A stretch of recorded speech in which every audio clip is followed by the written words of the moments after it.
మీరు ఎంతమంది చూశారో నాకు తెలియదు, ఎంతమంది విన్నారో నాకు తెలియదు.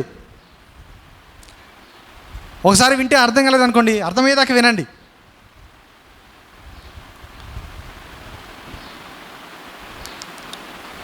వారికి మరలా దేవుడు డోర్ ఓపెన్ చేయబోతున్నాడు. మనకు అన్ని జనులకు డోర్ క్లోజ్ కాబోతున్నది. ఎంత గొప్ప ధన్యత ఈ ఇశ్రాయేలు ప్రజలకి దేవుడు ఇచ్చాడు. దేవుడు అంటున్నాడు, మీరు ఎంత ధన్యులు. మీరు విన్నట్టుగా ఎవరైనా ఏ జనమైనా దేవుని స్వరం విని బ్రతికారా అని దేవుడు అంటున్నాడు. అంటే దేవుని స్వరం అంత బలమైనది. దాని ద్వారా మనం బ్రతుకుతాం, జీవిస్తాం.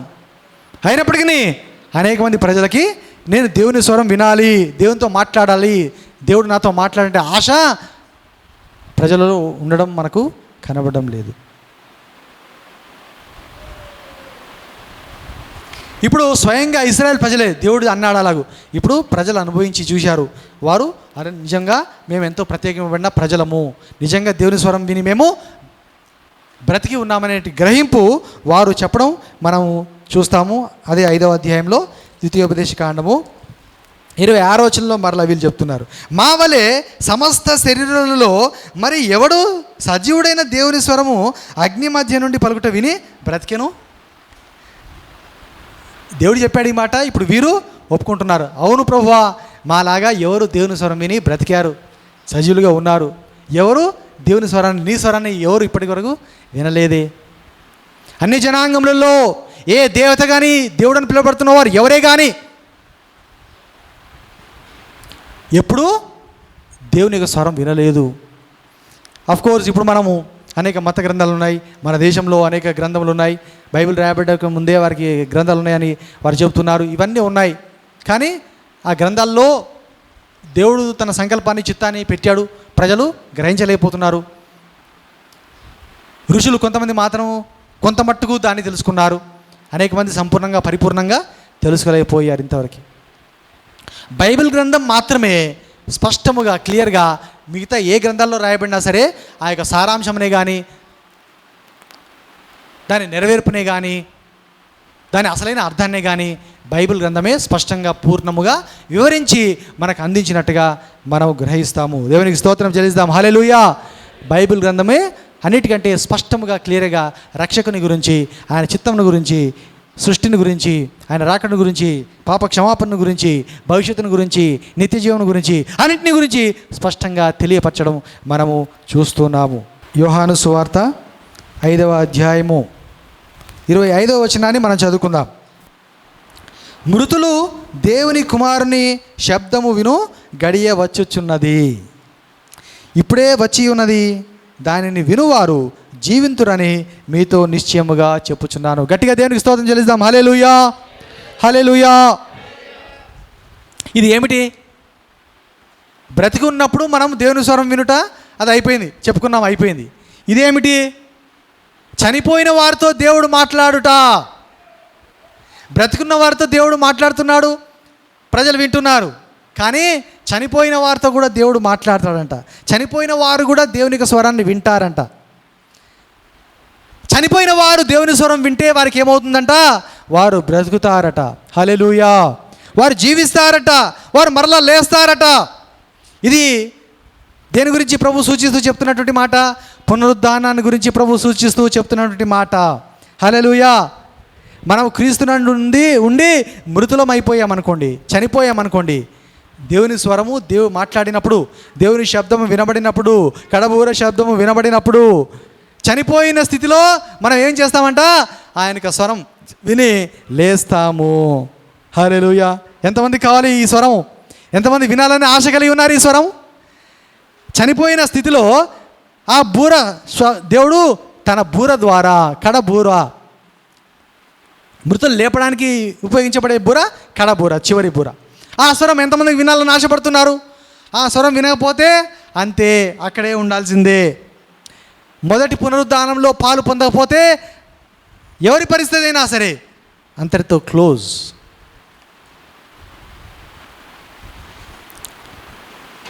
చనిపోయిన వారు, చనిపోతున్నవారు క్రీస్తులో చనిపోకపోతే, క్రీస్తుని నమ్ముకొని చనిపోకపోతే అది వ్యర్థము. నిజమైన మారు మనసు, రక్షణ, బాప్తిస్మము అనుభవం లేకపోతే నిత్య నరకమే గతి గతి గతి. యవనస్తులు చనిపోతున్నారు కదా.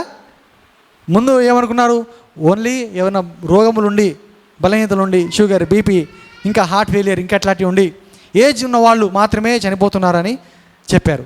కానీ తర్వాత ఏమవుతుంది, యవనస్తులు కూడా మామూలుగా కొంతమంది చనిపోతున్నారు. మన ధనంజయ సాక్ష్యం చెప్పాడు కదా, నేను అంటే ఆయన కోసం ప్రేయర్ చేయండి అంటే ఇంకా బ్రతికే ఉన్నాడేమో అనుకున్నా. ఆయనకి కోవిడ్-19 వచ్చింది, కొంచెం ప్రేయర్ చేయండి అని చెప్పాడు అనుకున్నా. కానీ చనిపోయాడంట. ఆయన కొలీగ్, ఆయన వయసు ఎంత, 32. యవనస్తుడే చూడండి, యవనస్తుడు, ఏ యంగ్ మ్యాన్. అమెరికాలో 60 ఏళ్ళు వచ్చినా 70 ఏళ్ళు వచ్చినా యంగే అంటారు. గమ్మత్తుగా ఉంటుంది.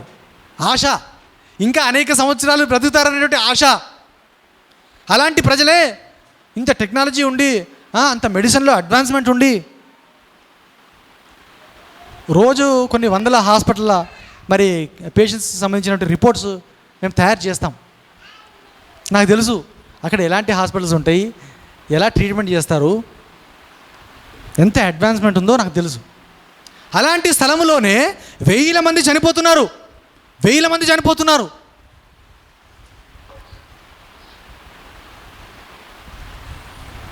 నేను యవనస్తుడిని, నేను బలవంతుడిని, నాకేం కాదు అని అనుకోవడానికి వీలు లేదు. తెగుళ్ళు గురించినటువంటి మెసేజ్ మీరు ఎంతమంది విన్నారు? తెగుళ్ళు, COVID-19 and the plagues alike అనే మెసేజ్తో పెట్టాను. అవి దాంట్లో ఉంటాయి కదా, ఎప్పుడైనా కావాలంటే మీరు వినొచ్చు, మరలా వినొచ్చు. కాబట్టి ఇలాంటి తెగుళ్ళు దేవుడు పంపిస్తున్నాడు. ప్రజలు ఎలాంటి వారైనా సరే ఏమైపోతున్నారు, చనిపోతూ ఉన్నారు. కానీ ఆకస్మికంగా వారు ప్రభువునందు విశ్వాసం లేకుండా చనిపోతే వారి పరిస్థితి ఏమిటి? సంగమా, మీలో కొంతమంది ఉన్నారు, సంవత్సరాలుగా వాక్యం వింటానే ఉన్నారు, కానీ మారు మనసు పొందట్లేదు, బాప్తిజం పొందట్లేదు. దానికి కారణములు అనేకములు. కొంతమందికి అత్తమామల భయం, కొంతమందికి తల్లిదండ్రుల భయము, కొంతమందికి స్నేహితుల భయము, కొంతమందికి వివాహం ఒక సమస్య, కొంతమందికి చదువు ఒక సమస్య. ఏవో లింకు, ఇది అయిపోవాలి, అది అయిపోవాలి, ఇది తీరిపోవాలి, ఈ సమస్య పోవాలి, అది పోవాలి, నాకు ఈ పరిస్థితి రావాలి, ఆ పరిస్థితి రావాలి, ఉద్యోగం రావాలి, చదువు రావాలి, సీట్ రావాలి, క్వాలిఫై అవ్వాలి, వివాహం అవ్వాలి, ఉద్యోగం రావాలి, ఇవన్నీ చెప్తూ ఉంటారు. సడన్గా నీకు ఏమైనా అయిపోతే అవ్వాలని కాదు, అవ్వాలని కోరుకోవడం లేదు. మనం ఇంట్లోంచి బయటికి వెళ్తే వీధిలో ఏమున్నది? వీధిలో మరణం ఉన్నది, రోడ్డు మీద మరణం ఉన్నది. ప్రియులారా, దినములు ఏమైనవి? చెడ్డవి.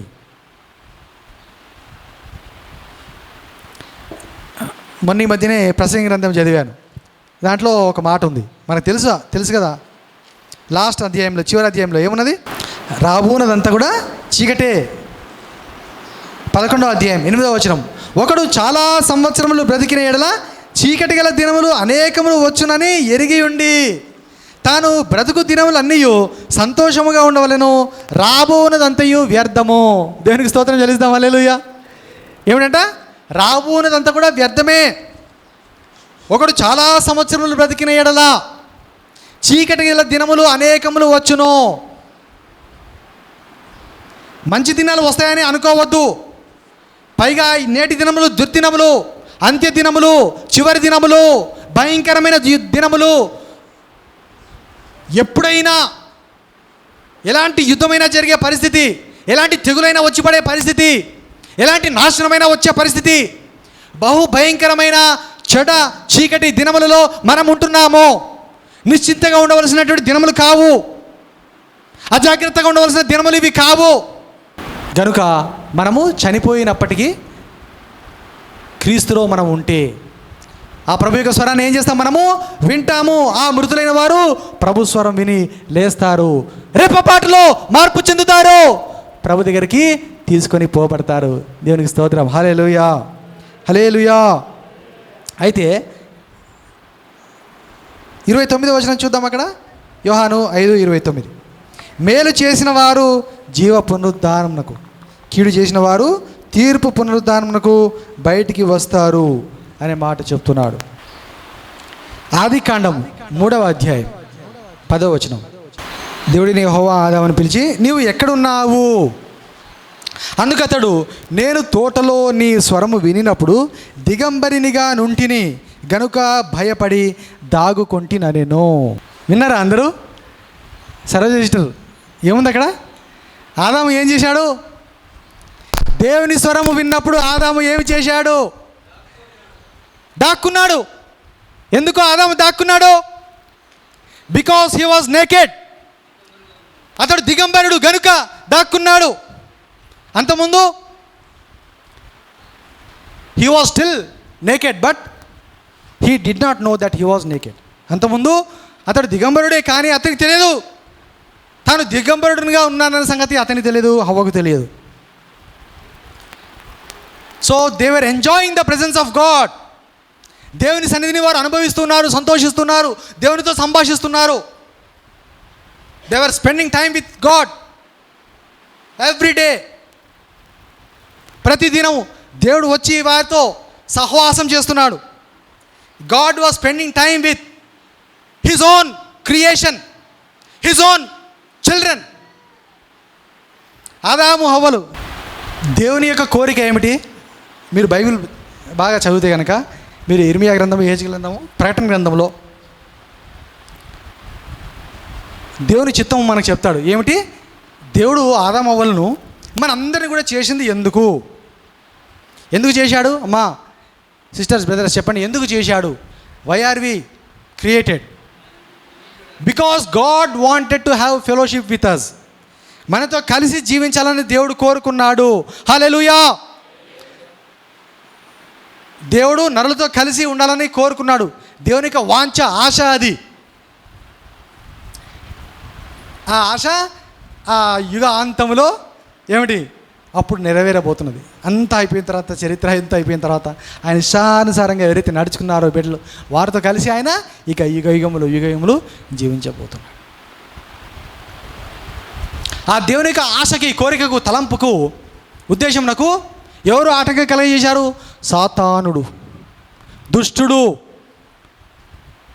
ఆది ఘట సర్పము కొంచెం అభ్యంతరం కలగజేశాడు, కొంచెం ఆటంకం కలగజేశాడు.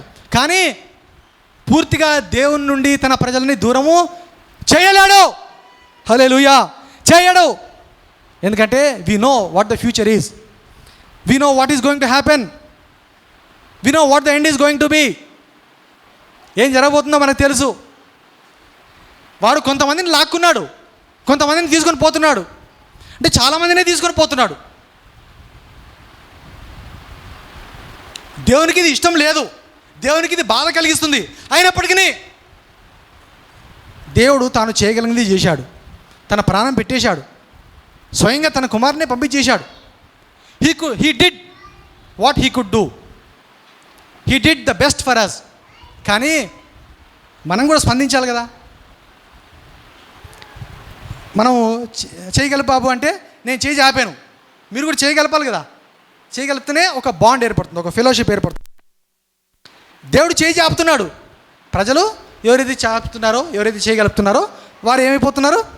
ప్రభుతో కలుసుకుంటున్నారు. వారు ప్రభుతో కలిసి సహవాసం చేయగలుగుతున్నారు ఆత్మ సంబంధముగా. కానీ నిత్యత్వంలో వారు కలిసి ఆయనతో సహవాసం చేస్తారు, వారితో ఉంటారు, దేవునితో ఉంటారు ప్రజలు.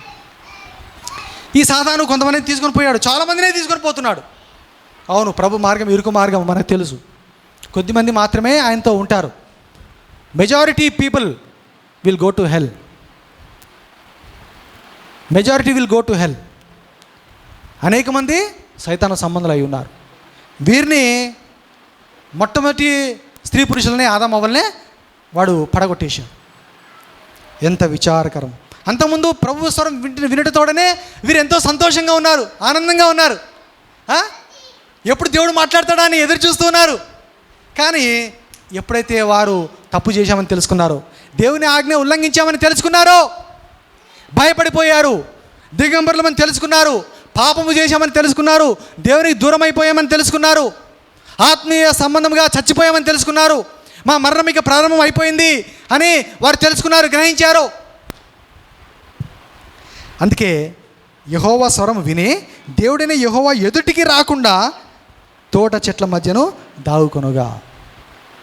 దేవుని ఎదుటికి రాలేకపోతున్నారు, భయపడుతున్నారు. ఇంట్లో ఒక ఇల్లు అయినా సరే, మీరైనా సరే, ఎవరైనా సరే, ఎవరైనా తప్పు చేశారనుకోండి, ధైర్యంగా మనం నిలబడగలుగుతామా? ఏంటి, పిల్లలు ఏదైనా తప్పు చేశారు, ధైర్యంగా తల్లిదండ్రుల దగ్గర వెళ్ళగలుగుతారా? భయం ఉంటుందా ఉండదా? మా డాడీ కొడతాడు, ఇంకా మమ్మీ కొడుతుంది ఇంకా అనే భయం ఉంటుందా ఉండదా? ఉంటుంది. మన పెద్దలే కావచ్చు, నాయకులే కావచ్చు, మనం పని చేస్తున్న చోటే కావచ్చు, ఏదైనా మిస్టేక్ చేస్తే ఊరుకుంటారా? ఏమండి, ఏదైనా మిస్టేక్ చేశారనుకోండి, ఏదైనా తప్పు అయిపోయింది, ఊరుకుంటారా? పోన్లే బాబు చేసేవాళ్ళే అంటారా? దానికి తగినటువంటి పెనాల్టీ వేస్తారు. పేమెంట్ కట్టన చేస్తారు, లేకపోతే నేను వారం రోజులు ఇంట్లో కూర్చోమంటారు, లేకపోతే ఏదో ఒకటి శిక్ష తప్పనిసరిగా. ప్రతి మిస్టేక్కి, అది ఏ చిన్న మిస్టేకే కావచ్చు, పెద్ద మిస్టేకే కావచ్చు, ఎవరైనా చేసే ఏ మిస్టేక్ అయినా, ఏ ఎర్రర్ అయినా, ఏ మిస్టేక్ అయినా, ఏ తప్పైనా దానికి తప్పనిసరిగా పెనాల్టీ మనం కట్టాల్సిందే. మనం చేసిన తప్పులకు మనం పెనాల్టీ కట్టాల్సిందే. ఏదో ఒక రీతిగా దేవుడు దాన్ని మన మీద వేస్తాడు. దేవుడు డైరెక్ట్గా వేయవచ్చు, మన ఆరోగ్యం మీద వేయచ్చు, ఉద్యోగం మీద వేయచ్చు, మన పరిస్థితుల మీద వేయచ్చు, మన ఇంటి మీద వేయచ్చు, మన కుటుంబం మీద వేయచ్చు. ఏదో ఒక రీతిగా ఏ తప్పుకైనా, ఏ పొరపాటుకైనా తప్పనిసరిగా మనం విలువ చెల్లించేదాకా కుదిరే పని కాదు, చెల్లించవలసిందే. దేవుడు దాన్ని ఎలాగైనా సరే రాబడతాడు అనే విషయాన్ని మనం జ్ఞాపకం ఉంచుకోవాలి. ఆదాము భయపడ్డాడు కాబట్టి నేను భయపడి దాగుకొంటిని. నేటి దినంలో మన పరిస్థితి ఏమిటి? ఎంతోమంది సరిగా రారు, చర్చికి రారు, వాక్యం వినరు, దేవుని ఎదుగు రారు, దేవుని సన్నిధిలో గడపరు. వాక్యం అంటేనే భయపడతారు, బైబిల్ అంటేనే భయపడతారు. అమ్మ బాబోయ్ బైబిలా. మనమైనా సరే ఒకవేళ ఏదైనా మిస్టేక్ చేసినాం అనుకో, దేవుడు కావచ్చు, దేవుని సేవకుడు కావచ్చు, మీ ఇంటి వాళ్ళే కావచ్చు, ఏముంటుంది లోపల? భయము. ఏంటా భయము? పాప భయము, తప్పు భయము వెంటాడుతూ ఉంటుంది. అందుకే సామెతల్లో ఆ భక్తుడు చెప్తున్నాడు, ఏమంటున్నాడు? అతిక్రమమును వదిలిపెట్టి ఒప్పుకొని విడిచిపెట్టువాడు వర్ధిల్లును. ముందు ఒప్పుకో, రెండవదిగా విడిచిపెట్టేసేయి.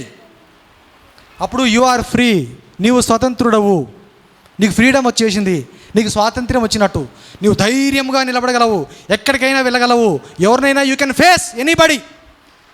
ఎవరి ముందు పిరికితనంతో భయంతో ఉండవలసిన పని లేదు. నీవు నీతిమంతునిగా జీవిస్తే, నిష్కల్మషుడుగా నువ్వు జీవిస్తే ధైర్యముగా ఉండవు. నీతిమంతులు సింహము వలె ధైర్యముగా ఉందురు. No need to fear. ఆదాము యొక్క స్థితి అలాగ ఉంది. నీ స్థితి ఉందా అలాగూ? ఎవరి స్థితి అయినా అలాగ ఉందా? ఇప్పుడు భయపడే పరిస్థితి వచ్చిందా? తప్పించుకునే పరిస్థితి వచ్చిందా? దేవుని స్వరం వెళ్ళలేకపోతున్నావా? వాక్యం వెళ్ళలేకపోతున్నావా? సేవకుల ముందుకు రాలేకపోతున్నావా? పరిశుద్ధుల ముందు నిలబడలేకపోతున్నావా? మరి ఏం చేయాలి? ఇప్పుడైనా ఒప్పుకో, ఇప్పుడైనా జీవితాన్ని సరిదిద్దుకో, ఇప్పుడైనా సరి చేసుకో. Set your self right at least now. ఈ నామకార్థ జీవితాన్ని విడిచిపెట్టేద్దాం.